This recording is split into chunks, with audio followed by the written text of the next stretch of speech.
Где эти люди? Куда они их дели?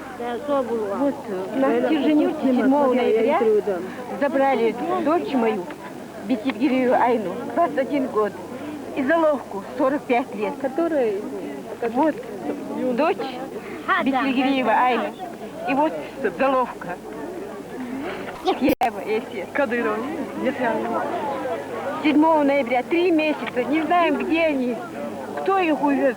В этот день была зачистка в селении Стерженюк. Сами они живут в Дубаюрте. Во главе Нахаевым, вот комендантом Шале, делали зачистку, но он говорит, что я ничего не знаю об этом. Когда их забрали? 7 ноября 2001 год. И с тех пор вы не С знаете? тех пор мы не знаем, где они, куда их дели, куда увезли. А кто проводил зачистку? Зачистка Дон-2 была, военная комендатура была Шалинская. 70-й полк был. Вот, а нигде мы не можем их найти. Вы куда-нибудь обращались? Обращались. И в прокуратуру обращались, и в военную комендатуру обращались. Дон-2 ездили, вот. Нету их, говорят.